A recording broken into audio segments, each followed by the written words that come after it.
School life মানে আজকে half কালকে মাপ পরশু বাপরে বাপ। স্কুল লাইফ মানে বিরক্তিকর সাদা শার্ট আর সেলাই করা কালো প্যান্ট। স্কুল লাইফ মানে ব্যাগ ভর্তি মিথ্যা কথা। স্যার বাড়ির কাজ করছি কিন্তু খাতাটা ভুলে রেখেই আসছি। স্যার বিশ্বাস করেন গতকাল আমার পেটে ব্যথা ছিল তাই স্কুল আসতে পারিনি। সত্যি স্যার এটা আমার অভিভাবকের সাইন। স্কুল লাইফ মানে একদল হারামি বন্ধু, তখন প্রেম মানে বুঝতাম A+S। আর এই কাহিনী আমার হারামি বন্ধুরা শুনলে আমার অবস্থা শেষ। আর রবীন্দ্রনাথ যদি আমাদের তৈরি জাতীয় সঙ্গীত শুনতেন তাহলে নিজেকে নোবেল পাওয়ার অযোগ্য মনে করতেন। শপথ মানে নিজে অন্যায় করব, অন্যের অন্যায়কে প্রশ্রয় দেব। স্যারদের নিকনেম গুলো শুনলে হয়তো তারা তখনই চাকরি ছেড়ে চলে যেতেন।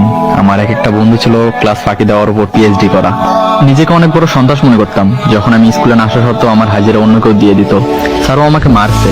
স্যার কিছু না বলার পরে তাকে মারার পরে পানিশমেন্ট হিসেবে কান ধরে দাঁড়িয়ে থাকা।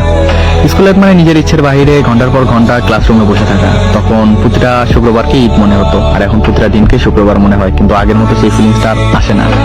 হ্যাঁ, আমি মিস করি, অনেক মিস করি ফেলে আসা সেই স্কুল লাইফটাকে, বন্ধু নামক কলেজের ভাইগুলোকে, আর শিক্ষক শিক্ষিকা নামক বাবা মাকে।